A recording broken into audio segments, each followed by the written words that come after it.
O Bahia sucumbe mais uma vez em sua casa em 2024. Mais um jogo decisivo onde o time não consegue ser decisivo, ser letal, ser cirúrgico ao contrário do adversário.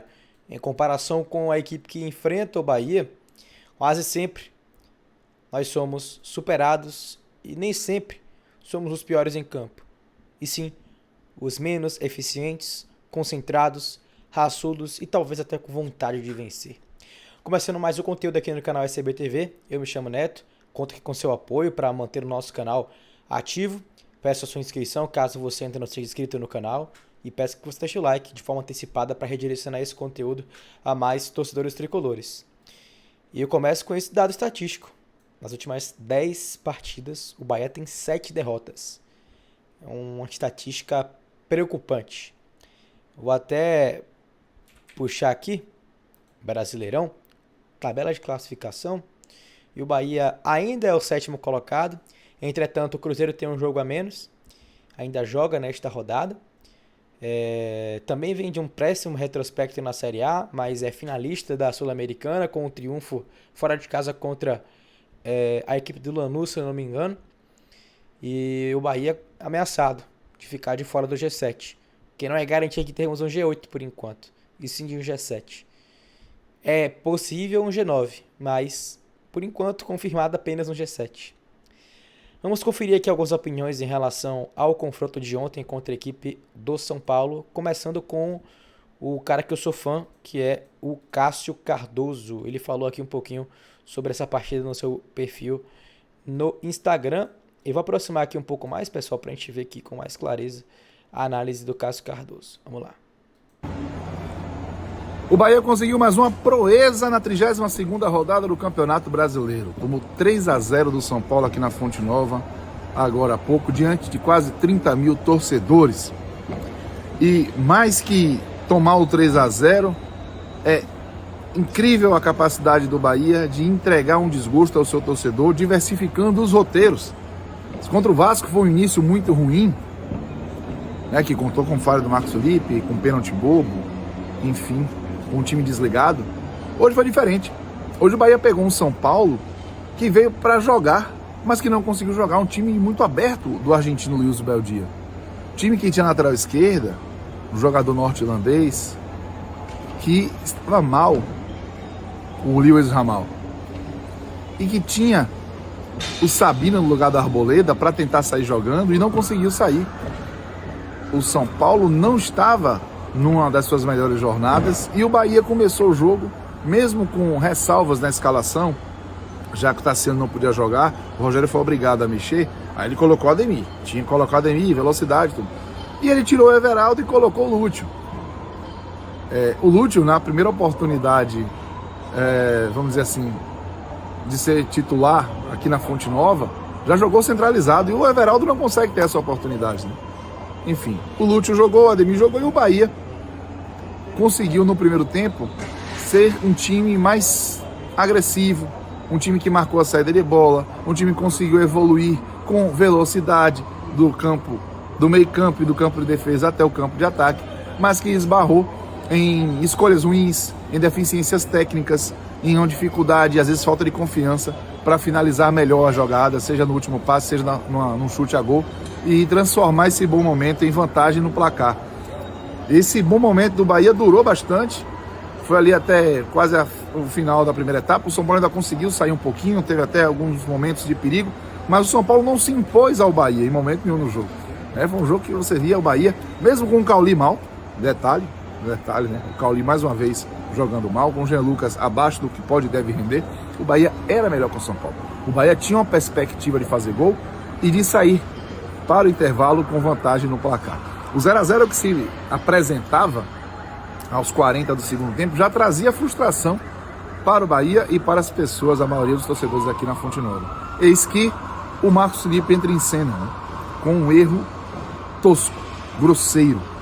Ele tem a bola em suas mãos e vai sair jogando, buscando o Santiago Arias, chuta mal a bola, bota ela nos pés do Luiz Gustavo, volante do São Paulo, que não tinha marcado nenhum gol nesse campeonato, mas que se viu obrigado, né, a retribuir a gentileza e fazer o gol para não fazer desfeita. Gol aberto, bola no pé dele, o São Paulo abriu o placar aos 41 minutos do primeiro tempo. O Bahia ainda teve uma lição didática no primeiro tempo da importância de ter um goleiro qualificado, porque o erro do Marcos Felipe colocou o São Paulo na frente do placar e uma defesa incrível do Rafael, instantes depois, evitou que o Bahia buscasse o empate. Ou seja, né, foi cruel de diversas maneiras esse primeiro tempo do Bahia. Mas tinha como ser ainda pior. Após sofrer o gol, a confiança cai, a paciência da torcida vai embora, o time se afoba e o segundo tempo do Bahia, que voltou sem alterações, foi ao som dos Trapalhões. De Dedé, Mussum e Zacarias ficariam orgulhosos desse segundo tempo que o Bahia fez, afobado, correndo mais com a bola, com o Caio Alexandre caindo sozinho, trançando as próprias pernas, com o segundo gol do São Paulo saindo da forma como saiu, com os jogadores espanando a bola um no outro, com o Marcos Felipe no intervalo tomando um frango no aquecimento para voltar para o segundo tempo, e chegou a botar a mão na cabeça, com o Cauli pisando com a 8, voltando do intervalo tranquilamente, como se estivesse fazendo uma partida decente. O Bahia cometeu muitos erros e envelopou esses erros com jogadas atrapalhadas, tanto na defesa quanto no ataque. E o São Paulo não voltou para o jogo, apenas entendeu que aquele 1-0 dava para administrar e foi isso que tentou fazer. Mas o Bahia acabou, logo depois das trocas que o Zubeldia e o Rogério fizeram, com um detalhe, a do Rogério, ele tirou o Ademir, que era o melhor em campo, para colocar o Everaldo. Não tem justificativa para isso, o Ademir não estava cansado, não se apresentou assim, pelo menos naquele momento. O Lúcio já não estava conseguindo render, e o Lúcio estava jogando centralizado, bota o Everaldo centralizado, deixa o Ademir, que estava dando calor ali pela direita. Não, ele tirou o Ademir de forma inexplicável, assim, surpreendeu todo mundo, e para completar o serviço, no lance depois, que não tem nem necessariamente causa e efeito, o São Paulo fez o segundo gol com o Wellington Rato, que não fazia gol há 1 ano e 3 meses. Tá vendo como o Bahia é capaz de proezas? Depois desse 2-0, a Fonte Nova deixou de protestar e passou a agir com ironia, passou a agir com desprezo pela forma como o Bahia tem feito esse segundo turno. Aplausos ao adversário, gritos de olé, e o Bahia muito atrapalhado, inclusive na hora de finalizar. Chances e mais chances foram criadas. Olha como o São Paulo estava acessível ao Bahia. Mesmo administrando 1-0, deu chance. Mesmo administrando 2-0, deu chance. E o Bahia não conseguiu botar a bola dentro da casinha. No final, o gol que o São Paulo mais teve trabalho para fazer, saiu. Um contra-ataque bonito. A bola parou nos pés do Lucas Moura na meia-lua, entrada da área. Ele foi lá e botou um 3-0.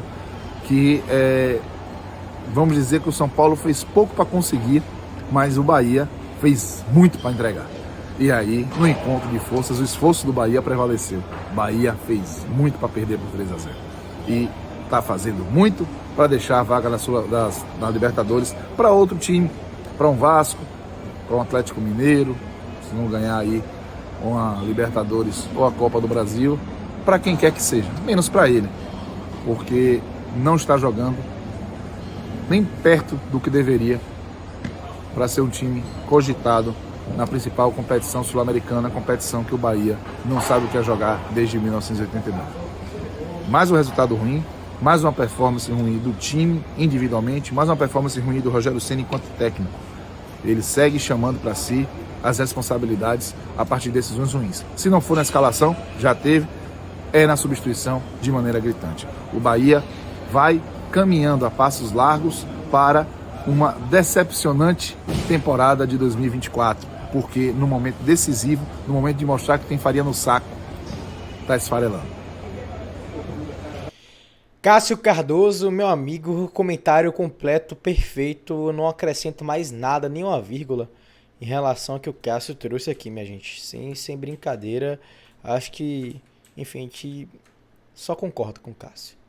E para encerrar, Márcio Martins também teceu sua opinião em relação ao técnico Ceni. Tô aqui e a torcida comigo fala sem cortes. Olha, o Bahia agoniza no segundo turno, tem um técnico moribundo, esse Rogério Ceni, esse entregador de camisa. Agora, não é pra demitir não, ele vai morrer no final aí, ó. Ele vai morrer com o time, vai até o final do segundo turno. Não, ele tem que agonizar também, dentro de campo o time agoniza. Não vai, não. Demitir Rogério Ceni é prêmio. É premiação para ele. Ele tem que ser pressionado pela torcida, dos resultados e tudo mais. Não pode liberar, senão vai embora, vou tirar férias, nada, vai até o final. E outra, hein? Lá dentro do Juventude vai dar sobrevida. Dos últimos 10 jogos, vai perder os 7. Pode olhar aí. Isso é um técnico chinfrim, desgraçado. Isso é um técnico moribundo. Isso é um técnico que não tem a menor condição de dirigir time de Série A de Campeonato Brasileiro. É técnico que só tem grife. Tá sobrevivendo como treinador pelo que fez como goleiro. São Paulo que venceu aí, não quis esse cara. Tá? Ele foi ídolo do São Paulo. São Paulo mandou embora, deu um pé na bunda. O Flamengo, ele ganhou um título meio apertado, que não foi o time dele. Mandou embora, não ficou. Aí, aqui no Bahia, pronto. É o Rogério Ceni que vai dar o toque. Eu quero ver na coletiva daqui a pouco. Boa noite, professor. Parabéns pela vitória, pelo triunfo, né? E agora vou dizer o quê? Vou dizer o quê? Isso é um entregador de camisa, rapaz. Pelo amor de Deus, o Bahia tá agonizando com esse cara. Deixa eu colocar minha equipe. Calma, que o torcedor vai falar. Quem disse que... Tá aí, Márcio Martins, né? Desabafando, protestando nesse momento que o Bahia atravessa. Bom, desculpa o conteúdo um pouco mais longo. Sei que é mais complicado no pós-derrota. Mas fica aí, minha opinião, opinião de Cássio, opinião de Márcio, em relação a esse momento que o Bahia atravessa. Peço aqui sua inscrição, caso você não seja inscrito, o like para redirecionar esse conteúdo a mais tricolores e o comentário sobre esse momento. Abraço e até a próxima.